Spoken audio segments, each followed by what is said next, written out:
آج یہاں جب تم لوگوں کو دیکھو گے تو ان کے ظاہر اور ان کی باتوں کے مطابق نہیں پاؤ گے، بلکہ ان کی شخصیت ٹھیک ویسے ہی نظر آئے گی جیسے وہ اندر سے تھے۔ یاد رکھو، خدا لوگوں کو ان کے ظاہر اور ان کی باتوں پر نہیں پرکھتا، وہ عمل اور شخصیت کو دیکھتا ہے۔ خاص کر اہل علم کا احتساب آج کے دن بہت سخت ہوگا۔ جو باتیں دوسروں کے لیے عذر بن جائیں گی، عالم کے لیے نہیں بن سکیں گی۔ مگر انہوں نے بڑی قربانیاں دی تھیں۔ میں نے ہار نہ مانتے ہوئے کہا، ہاں مگر ان کا بدلہ انہیں دنیا ہی میں مل گیا۔ صالح نے جواب دیتے ہوئے کہا، علم کی غلطیاں معاف ہو سکتی ہیں، مگر شخصیت اور عمل کی کمزوری آج کے دن اسی حال میں پہنچائے گی جس میں تمہارے استاد مبتلا ہوئے ہیں۔ خیر، ابھی تو یہ دن شروع ہوا ہے، دیکھو آخر تک کیا ہوتا ہے۔ میں صدمے کی حالت میں دیر تک گمسم کھڑا رہا۔ میں ایک یتیم شخص تھا جس کا کوئی رشتہ ناتا نہ تھا۔ میرے لیے جو کچھ تھے وہ میرے استاد تھے۔ انہوں نے میری سرپرستی کی، مجھے علم سکھایا، میری شادی کروائی اور زندگی میں ایک مقصد دیا۔ جو شخص میرے لیے باپ سے زیادہ مقدم تھا، اسے اس حال میں دیکھ کر مجھے ایک شوق لگا تھا۔ میں اس کیفیت میں اپنے ماحول سے قطعاً لا تعلق ہو گیا۔ میرے سامنے ان گنت لوگ بھاگتے دوڑتے، گرتے پڑتے چلے جا رہے تھے۔ فضا میں شعلوں کے دہکنے کی آواز کے ساتھ لوگوں کے چیخنے چلانے، رونے پیٹنے اور آہوزاری کرنے کی آوازیں گونج رہی تھیں۔ میں نے گردن گھما کر صالح کی طرف دیکھا۔ اس کا چہرہ ہر قسم کے تاثر سے عاری تھا اور وہ مستقل مجھے دیکھے جا رہا تھا۔ میری توجہ اپنی طرف مبذول پا کر وہ بولا، عبداللہ، تم میدان حشر کے احوال جاننے کے شوق میں اپنی جگہ چھوڑ کر یہاں آئے ہو تو ایسے بہت سے مناظر ابھی تمہیں اور دیکھنے ہوں گے۔ میں تمہیں مزید صدمات سے بچانے کے لیے ابھی سے یہ بات بتا رہا ہوں کہ تمہاری بیوی، 3 بیٹیوں اور 2 بیٹوں میں سے تمہاری ایک بیٹی لیلا اور ایک بیٹا جمشید اسی میدان میں خوار و پریشان موجود ہیں۔ صالح کی یہ بات سن کر میرے پاؤں تلے سے زمین نکل گئی۔ مجھے چکر سا آ گیا اور میں سر پکڑ کر بیٹھ گیا۔ صالح میرے ساتھ ہی زمین پر خاموش بیٹھ گیا۔ میری آنکھوں سے مسلسل آنسو بہ رہے تھے، مگر یہاں کسی کو کسی کی کوئی پرواہ نہیں تھی۔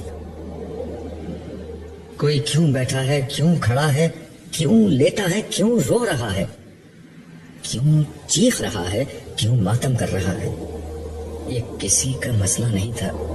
آج سب کو اپنی ہی پڑی تھی۔ ایسے میں کوئی رک کر مجھ سے میرا غم کیوں پوچھتا؟ لوگ ہمارے پاس سے بے نیازی سے گزرتے چلے جا رہے تھے۔ کچھ دیر بعد میں نے صالح سے پوچھا، اب کیا ہوگا؟ ظاہر ہے حساب کتاب ہوگا اور پھر اس کے بعد ہی کوئی حتمی بات سامنے آئے گی۔ اس کا جواب تو ٹوک تھا۔ پھر وہ اپنی بات کی مزید وضاحت کرتے ہوئے بولا، پچھلی دنیا میں جن لوگوں نے آج کے دن کی حاضری کو اپنا مسئلہ بنا لیا تھا اور وہ اسی کے لیے جیے، چاہے وہ ایمان و اخلاق کے تقاضے پورے کرنے والے صالحین ہو یا خدا کے دین کی نصرت کو اپنا مسئلہ بنانے والے اہل ایمان، سب کے سب اس طرح اٹھائے گئے ہیں کہ ان کی نجات کا فیصلہ ہو چکا ہے۔ ان لوگوں نے زندگی میں صرف نیکیاں کمائی تھیں، خالق و مخلوق کے حقوق پورے کیے تھے، چنانچہ ان کی موت ہی ان کا پروانہ نجات بن کر سامنے آئی تھی اور حشر کے دن انہیں شروع ہی سے عافیت نصیب ہو گئی۔ مگر گناہ تو سب کرتے ہیں، تو کیا ان لوگوں نے گناہ نہیں کیے تھے؟ میں نے پوچھا۔ ہاں، گناہ انہوں نے بھی کیے تھے، مگر ان کے چھوٹے موٹے گناہ ان کی نیکیوں نے ختم کر دیے، اور اگر کبھی کسی بڑے گناہ سے دامن آلودہ ہوا تو انہوں نے فوراً توبہ کے آنسوؤں سے ان داغوں کو دھو دیا تھا۔ ایسے تمام صاف ستھرے پاکیزہ لوگ اس وقت عرش کے سائے کے نیچے موجود ہیں۔ ان لوگوں کا رسمی حساب کتاب ہوگا، جس کے بعد ان کی کامیابی کا اعلان کر دیا جائے گا۔ اس کے برعکس جن لوگوں کے نامہ اعمال میں کوئی ایسا بڑا جرم ہوا ہو جو ایمان ہی کو غیر مؤثر کر دے، جیسے کفر، شرک، منافقت، قتل، زنا بالجبر، ارتداد، یتیموں کا مال کھانا، اللہ کی حدود کو پامال کرنا اور اسی نوعیت کے دیگر جرائم وغیرہ، تو میزان عدل میں ایسے لوگوں کے گناہوں کا پلڑا بھاری ہوگا اور انہیں جہنم کی سزا سنا دی جائے گی۔ صالح نے قانون کی تفصیلی وضاحت کی، لیکن انسان تو ان دو انتہاؤں کے درمیان بھی ہوتے ہیں، ان کا کیا ہوگا؟ میں نے سوال کیا تو صالح نے جواب دیا، ہاں، ان دو انتہاؤں کے درمیان وہ لوگ ہیں جن کے پاس ایمان اور کچھ نہ کچھ عمل صالح کا سرمایہ بھی ہے، مگر وہ دنیا میں گناہ بھی کرتے رہے اور توبہ بھی نہیں کی۔ ایسے لوگوں کو اپنے گناہوں کی پاداش میں حشر کے دن کی سختی جھیلنی ہوگی، اس کے بعد نجات کا کوئی امکان پیدا ہوگا۔ آج جو لوگ میدان حشر میں پھنسے ہوئے ہیں وہ یا تو مجرمین ہیں جنہیں آخر کار جہنم میں پھینکا جائے گا، یا پھر وہ اہل ایمان ہیں جن کا دامن گناہوں سے داغدار ہے۔ سو جس کے گناہ جتنے زیادہ اور جتنے بڑے ہوں گے، آج کے دن اسے اتنا ہی خوار و خراب ہونا ہوگا۔ کم گناہ والوں کو حساب کتاب کے آغاز پر ہی نجات مل جائے گی، مگر جیسا کہ میں نے بتایا کہ دنیا کی زندگی کے سینکڑوں برس تو گزر چکے ہیں، ان لوگوں کو ابتدا میں نجات بھی ملی تو یہ حشر کی سختی دنیا کی 50 سالہ زندگی کے گناہوں کا نشہ حرن کر دینے کے لیے بہت ہے، جبکہ جن کے گناہ زیادہ ہیں ان کو تو نہ جانے ابھی کتنے ہزار یا لاکھ سال تک اس سخت ترین ماحول کی شدت، سختی اور ہول جھیلنا ہوگا۔ صالح کی بات سن کر میں نے دل میں سوچا کہ دنیا میں گناہ کتنے معمولی لگا کرتے تھے، مگر آج یہ کس طرح مصیبت میں ڈھل گئے ہیں۔ کاش لوگ اپنے گناہوں کو چھوٹا نہ سمجھتے اور مستقل توبہ کو اپنا معمول بنا لیتے۔ وہ غیبت، چغل خوری، اسراف، نمود و نمائش، الزام و بہتان وغیرہ کو معمولی چیز نہ سمجھتے، اللہ اور بندوں کے حقوق کی پامالی کو چھوٹا نہ خیال کرتے، اللہ کی نافرمانی سے بچتے اور رسول کریم کی پیروی کرتے، تو آج یہ دن نہ دیکھنا پڑتا جہاں ایک گناہ کی تھوڑی سی لذت سینکڑوں برس کی خواری میں بدل چکی ہے۔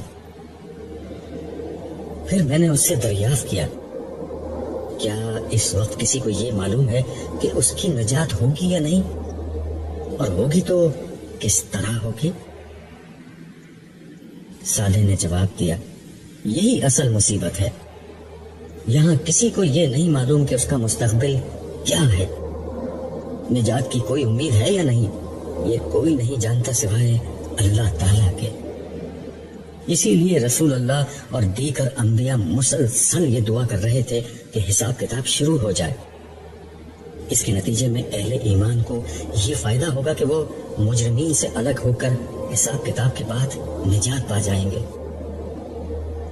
تم جانتے ہو آج کے دن انفرادی طور پر نہ کسی کے لیے زبان سے کوئی حرف نکالا جا سکتا ہے اور نہ اس کی کوئی گنجائش ہے، اور خوشی کی بات یہ ہے کہ رسول اللہ صلی اللہ علیہ وسلم کی یہ دعا قبول ہو چکی ہے۔ یہ بات خلیفہ رسول ابو بکر صدیق نے تمہیں خود بتائی تھی، مگر ابھی تک حساب کتاب تو شروع ہوتا نظر نہیں آتا۔ میں نے حیرت سے پوچھا تو صالح بولا، دعا قبول ہوئی ہے، مگر اس پر عمل درآمد اللہ تعالیٰ اپنی حکمت اور مصلحت کے تحت ہی کریں گے۔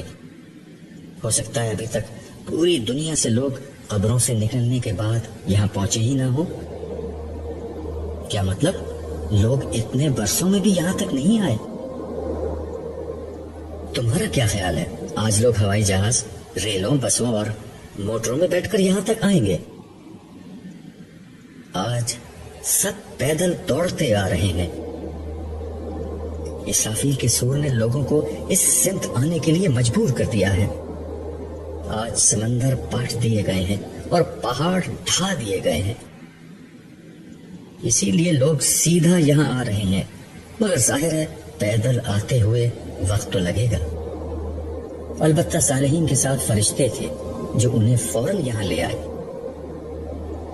بہرحال جب تک حساب کتاب شروع نہیں ہوتا ہم یہاں موجود لوگوں کے احوال دیکھ لیتے ہیں۔ ویسے شاید تم اسی مقصد کے لیے یہاں آئے تھے؟ صالح نے یہ الفاظ کہے اور میرے جواب کا انتظار کیے بغیر میرا ہاتھ تھامے آگے بڑھنے لگا۔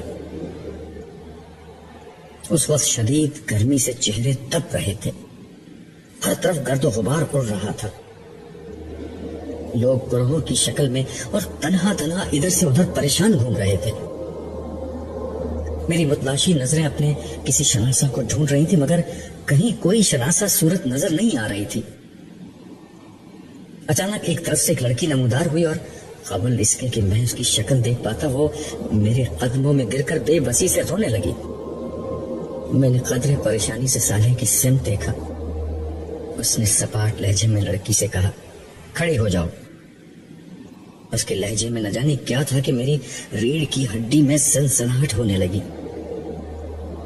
لڑکی بھی سہم کر کھڑی ہو گئی۔ میں نے اس کا چہرہ دیکھا، یہ چہرہ خوف، اندیشے اور غم کے سایوں سے سیاہ پڑ چکا تھا۔ چہرے اور بالوں پر مٹی پڑی ہوئی تھی، پیاس کے مارے ہونٹوں پر پپڑیاں جمی ہوئی تھی اور وحشت زدہ آنکھوں میں خوف و دہشت کا رنگ چھایا ہوا تھا۔ کرب کی ایک لہر میرے وجود کے اندر اتر گئی۔ میں نے اس چہرے کو جب پہلی دفعہ دیکھا تھا تو بے ساختہ چشمے بددور کہا تھا۔ گورا رنگ، کھڑا کھڑا ناک نقشہ، کتابی چہرہ، گلابی ہونٹ، نیلی آنکھیں اور گہرے سیاہ بال۔ خدا نے اس چہرے کو قدرتی حسن سے اس طرح نوازا تھا کہ زیب و زینت کی اسے حاجت نہ تھی، مگر آج یہ چہرہ بالکل بدل چکا تھا۔ ماضی کا جمال روز حشر کے حزن و ملال کی تہہ میں کہیں دفن ہو چکا تھا۔ سراپا حسرت، سراپا وحشت، سراپا اذیت اور مجسم ندامت۔ یہ وجود کسی اور کا نہیں، میرے چہیتے بیٹے جمشید کی بیوی اور اپنی بڑی بہو ہما کا تھا، جو حسرت و یاس کی ایک زندہ تصویر بن کر میرے سامنے کھڑی تھی۔ ابو جی مجھے بچا لیجئے، میں بہت تکلیف میں ہوں، یہاں کا ماحول مجھے مار ڈالے گا۔ میں نے ساری زندگی کوئی تکلیف نہیں دیکھی، مگر لگتا ہے کہ اب میری زندگی میں کوئی آسانی نہیں آئے گی۔ اللہ کے واسطے مجھ پر رحم کیجئے، آپ اللہ کے بہت محبوب بندے ہیں، مجھے بچا لیجئے۔ یہ کہتے ہوئے ہما ہچکیاں لے کر رونے لگی۔ جمشید کہاں ہے؟ میں نے ڈوبے ہوئے لہجے میں دریافت کیا۔ وہ یہیں تھے، وہ بھی آپ کو ڈھونڈ رہے ہیں، مگر یہ اتنی بڑی جگہ ہے اور اتنے سارے لوگ ہیں، کسی کو ڈھونڈنا ناممکن ہے۔ ان کا حال بھی بہت برا ہے، وہ مجھ سے بہت ناراض تھے۔ انہوں نے ملتے ہی مجھے تھپڑ مار کر کہا تھا کہ تمہاری وجہ سے میں برباد ہو گیا۔ ابو میں بہت بری ہوں، میں خود بھی تباہ ہو گئی اور اپنے خاندان کو بھی برباد کر دیا۔ پلیز مجھے معاف کر دیں اور مجھے بچا لیں۔ اللہ کا عذاب بہت خوفناک ہے، میں اسے برداشت نہیں کر سکتی۔ ہما فریاد کر رہی تھی اور اس کی آنکھوں سے آنسوؤں کی لڑیاں بہہ رہی تھی۔ میرے دل میں پدری محبت کا جذبہ جوش مارنے لگا۔ وہ بہرحال میری بہو تھی، مگر اس سے پہلے کہ میں کچھ کہتا صالح اسی سپاٹ لہجے میں بولا، یہ بات تمہیں دنیا میں سوچنی چاہیے تھی ہما بی بی، آج تمہاری عقل ٹھکانے آ گئی ہے، مگر یاد ہے دنیا میں تم کیا تھی؟ تمہیں شاید یاد نہ آئے، میں یاد دلاتا ہوں۔ یہ کہتے ہوئے صالح نے اشارہ کیا اور یک لخت ایک منظر سامنے نظر آنے لگا۔ یہ جمشید اور ہما کا کمرہ تھا۔ مجھے لگا میرے ارد گرد کا ماحول غائب ہو چکا ہے اور میں اسی کمرے میں ان دونوں کے ہمراہ موجود ہوں اور براہ راست سب کچھ دیکھ اور سن رہا ہوں۔